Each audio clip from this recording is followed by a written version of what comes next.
अगर कोई मुझसे पूछे कि सर इंग्लिश को जल्दी से जल्दी सीखना है, मैं पता उसको क्या रिकमेंड करूंगा कि आज से और अभी से प्रैक्टिस करना स्टार्ट कर दो।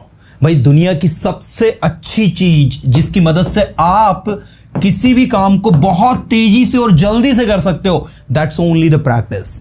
And this is very important that you must know the right technique to practise. तो प्रैक्टिस तो की जा रहा है but you don't know the right technique to practise, then that practice is useless, worthless. So dear student, today in this video we are talking about how to practice English regularly and how to improve our spoken English very well by applying the right technique to practice. तो चलिए करते हैं start आज के इस धमाकेदार session को। देखो मैंने पहले भी आपको प्रीवियस सेशन में बताया है कि हमारा जो SMP होता है, सेंटेंस मेकिंग प्रोसेस, वो अगर शानदार है, हमारे ब्रेन के अंदर जो भी डाटा जा रहा है वो डाटा अगर सिस्टमेटिक तरीके से जा रहा है, हम चीजों को सुन पा रहे हैं, समझ पा रहे हैं, ट्रांसलेट कर पा रहे हैं, तो हम कॉन्फिडेंटली बोल लेते हैं। सबसे पहले मैं आपको एक एग्जांपल देता हूं। आप अपनी नेटिव लैंग्वेज को कॉन्फिडेंटली क्यों बोल पाते हैं? चलिए बताइए, आप सभी के दिमाग में क्या आता है जब बात आपसे आपकी मातृभाषा के बारे में हो? आप बोलोगे सर हम लोग है ना इस भाषा को सुनते आ रहे हैं और हमारे जो पेरेंट्स से बोलते हैं, हमारे एंसेस्टर्स बोलते आ रहे हैं, हम लोग फैमिली में जो माहौल है वो उस पर्टिकुलर लैंग्वेज का है, so we can easily communicate. क्या इंग्लिश के केस में ऐसा है? नहीं। क्या इंग्लिश में आप अपने पेरेंट्स से बात कर रहे हो? नहीं। Even in your schools and colleges with your friend you don't talk in English. So क्या आपको लगता है, do you think you can be a confident English speaker without using it? No. आज आप देखिए कि बहुत सारे ऐसे स्टूडेंट्स भी हैं जो कभी स्कूल नहीं गए, ठीक है, लेकिन वो भी आज इंग्लिश कॉन्फिडेंटली बोल लेते हैं। कहां पर? जहां उनको माहौल मिलता है। तो सबसे इंपॉर्टेंट चीज ये है कि भाषा को सीखने के लिए एक सोर्स तो हमारा कौन सा हो गया कि आप ऐसे एनवायरमेंट में चले जाइए, ऐसे लोगों के बीच में चले जाइए जो टोटल उस पर्टिकुलर लैंग्वेज को यूज कर रहे हो। But it is not possible for us. अगर हम एक ऐसे मीडियम से, एक ऐसे बैकग्राउंड से बिलोंग करते हैं जहां पर लोग नहीं इंग्लिश बोल रहे हैं, सो हमारे लिए थोड़ा सा कॉम्प्लिकेटिव हो जाता है इस भाषा को सीखना।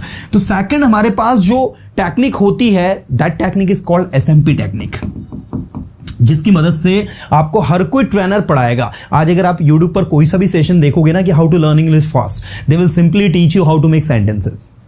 The bitter truth is that everybody is talking about making sentences, but nobody is talking about how to make proper sentences. Nobody is talking about how to train our brain in a proper way. मैं नहीं कहता sentence बनाना गलत है, but what I'm saying you कि सही वे में sentence बनाना ज्यादा जरूरी है। आपको एक सिंपल सा डेमो देता हूं। अपनी मातृभाषा को आप कॉन्फिडेंटली क्यों बोल पाते हो? Why you are able to speak your native language confidently without making any mistake?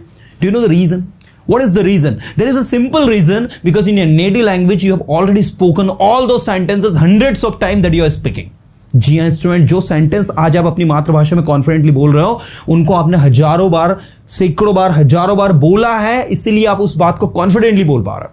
But in case of English आप बहुत सारे सेंटेंसेस को फर्स्ट टाइम बोल रहे होते हैं एंड दैट्स व्हाई आप नहीं बात को रख पाते, नहीं बोल पाते।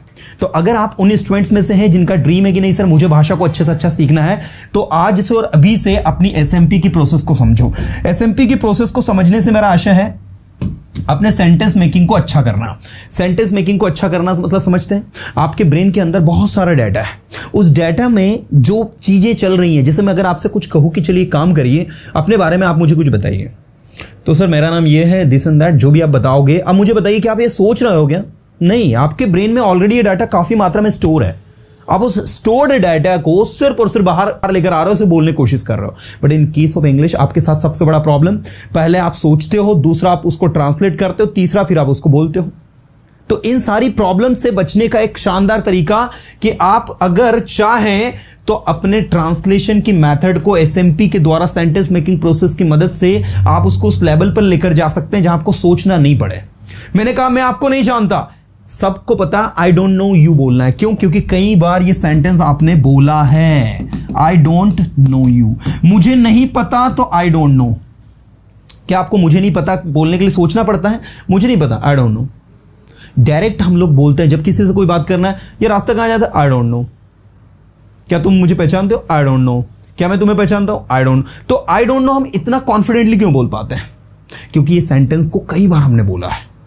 तो आपको बताता हूं कि लैंग्वेज फास्ट सीखने का सबसे बेस्ट ट्रिक आप लोग क्या कर सकते हो कि 10 मिनट्स एवरी डे, मैंने एक सेशन अपलोड किया था, उसको आप सभी ने बहुत शानदार तरीके से देखा है। अभी तक उसको करीब 40 लाख लोग देख चुके हैं। 40 लाख पीपल, 4 मिलियन प्लस में उसको व्यूज अभी तक मिले हैं। उस वीडियो में मैंने स्पष्ट आपको बताया था कि अगर आप रेगुलरली 10 मिनट प्रैक्टिस शानदार तरीके से कर रहे हो ना, तो up to the next level आप अपनी लैंग्वेज को लेकर जा सकते हो। और उसके लिए करना क्या है आपको, उसके लिए सिंपली आपके ब्रेन के अंदर जो भी डाटा चल रहा है, जैसे आपने कहा मैं सोचता हूं, आई थिंक, मैं समझता हूं, आई अंडरस्टैंड, जो भी आपके दिमाग में आ रहा है, whatever comes in your mind, just try to translate into English.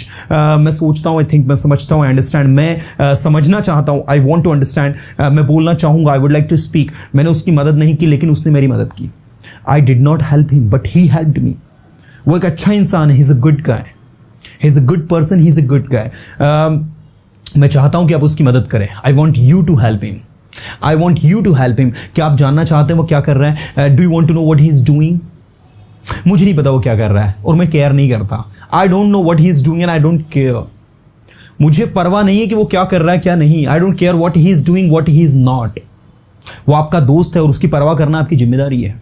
He is your friend and it is your responsibility to care of him. मैं उसकी परवाह नहीं करता. I don't care of him. मैं वहां नहीं जाऊंगा. I will not go there. मैं वहां जाऊंगा और उसकी मदद करूंगा क्योंकि वो मेरा दोस्त है. I will go there and help him because he's my friend. अब आप यहां पर देखो, ये सिंपल सेंटेंसेस आप बोलेंगे सर ये तो मुझे आ जाते हैं. जब आ जाता है तो इंग्लिश क्यों नहीं बोलते आ रही है? क्योंकि सिर्फ आपको आता है, आपको अच्छे से नहीं आता है. अब आप कहोगे सर आना और अच्छे से आने में क्या अंतर है? तो भैया आना मीन्स जानना, ठीक है. To know something that's okay, but to know very well that is very important.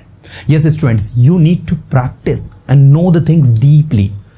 मतलब आपको अपनी प्रैक्टिस को उस लेवल पर लेकर जाना है कि you don't need to think to speak anything. See, when you talk with anyone, you have to speak situational English. According to situation, you can ask question, you can answer, you can communicate, you can ask anything, whatever you just want to know. You can reply anything what is being asked to you according to situation. You don't need to think to speak. In your native language, you don't think because you have already spoken all those sentences that you want to speak. But in case of English, आपको सोचना पड़ता है because we have never spoken it before. तो मैं चाहूंगा कि आप लोग सबसे पहला काम तो क्या करो, SMP की प्रैक्टिस कर ले 10 मिनट की. ध्यान से सुनिएगा, ये वो टेक्निक्स है जिसकी मदद से आप अपनी लैंग्वेज को बहुत शानदार जानदार तरीके से इंप्रूव कर सकते हैं. Number 1, SMP 10 minutes practice session. अगर आप 10 मिनट रेगुलरली कर रहे हो, वो जा रहा है, इज गोइंग, वो जाएगा, ही विल गो. कहां है, वेयर इज ही, आप कहां हो, वेयर आर यू, आप क्या चाहते हो, व्हाट डू यू वांट, क्या आप मुझे जानते हो, डू यू नो मी, क्या आपने उसकी मदद की, डिड यू हेल्प हिम. ये 10 मिनट्स का रेगुलर आप प्रैक्टिस कर लो. विद इन 15-20 डेज में गारंटी के साथ बोल रहा हूं, आपको बहुत बड़ा बदलाव मिलेगा, बहुत ज्यादा बड़ा. और अगर SMP की प्रैक्टिस नहीं हो रही हो तो भैया संडे और सैटरडे जो मैं लाइव क्लास लेता हूं ना, आपने देखना 10 से 15 मिनट उसमें मैं SMP की ही प्रैक्टिस करवाता हूं. क्योंकि अभी तक इतना शानदार रिजल्ट इस SMP के थ्रू मिल रहा है. हमारे ऑनलाइन कोर्सेस में भी स्टूडेंट इतने शानदार जानदार तरीके से अपने आप को इंप्रूव कर रहे हैं. खुद में अच्छा लगता है, फील होता है कि यार जो हम दे रहे हैं स्टूडेंट्स उसका फायदा ले रहा है. दूसरा, आप एक सोर्स ले लो अपना रीडिंग का. 10 से 15 मिनट की रीडिंग है. 10 मिनट्स का आपका SMP हो गया. 10 मिनट्स आप लोगों को देना है रीडिंग को. अब आप कहोगे सर रीडिंग से कैसे इंग्लिश इंप्रूव होती है? सर मैंने तो आज तक कभी सोचा नहीं. मैंने सुना है कि सुनने से इंग्लिश आती है. अरे भैया सुनने से तो आएगी, बता रहा हूं आगे, लेकिन रीडिंग भी आपकी बहुत ज्यादा हेल्प करती है. आप कहोगे सर रीडिंग से कैसे? When you read any text, what exactly you are doing, you are speaking that particular language. आप उस पर्टिकुलर भाषा को बोलने की कोशिश कर रहे हो. मतलब रीडिंग की मदद से आप अपने ब्रेन को प्रिपेयर करते हो इंग्लिश बोलने के लिए. अब आप कहोगे सर रीडिंग से कैसे प्रिपेयर करते हैं? देखो, एक सिंपल फंडा. आप तो जब आप किसी भाषा किसी पर्टिकुलर लैंग्वेज के टेक्स्ट को रीड कर रहे हो, तो आप उस टेक्स्ट में जो भी वर्ड आ रहे हैं ना, उन वर्ड को बोलने की कोशिश कर रहे हो, या simply pronouncing those words. Second, you become familiar with the new words that you have never spoken before. तो इससे आपका वोकेबुलरी भी एक्सटेंड होता है, आपका वोकेबुलरी बढ़ता है, आपको नए नए शब्दों के बारे में जानकारी मिलती है. तीसरा, सबसे इंपॉर्टेंट चीज, आपको नए नए स्ट्रक्चर्स के बारे में जानकारी पता चलती है. आपको एग्जैक्टली पता चलता है कि भाषा में किस तरीके के सेंटेंस पैटर्न्स होते हैं, क्या स्ट्रेटेजी होती है. जैसे डेमो के तौर पर मैंने कहा, you are neither from Indore nor from Bhopal. You are reading any sentence somewhere, you are neither from Indore nor from Bhopal. You have just read it once, so you will start thinking I have read it somewhere, neither nor, या this is I think from either or neither nor, so ना तो ना ही. आप समझना start कर देते हो. जब आप कोई भी सेंटेंस को रीड करते हो, लिखा हुआ देखते हो, तो वो सेंटेंस आपको कहीं ना कहीं डायरेक्टली इनडायरेक्टली ये फील करवाता है कि मैंने इसको कहीं पढ़ा है, मैंने पर्टिकुलर सेंटेंस को कहीं देखा है. और वो देखना पढ़ना आपको, आपके ब्रेन को यूज टू बनाता है उस पर्टिकुलर भाषा के. आज आप देख लो जितने भी अच्छे स्पीकर्स हैं वो सभी अच्छे रीडर भी हैं। यस, आपको जान के हैरानी होगी, all those good speakers, those who are speaking today, they are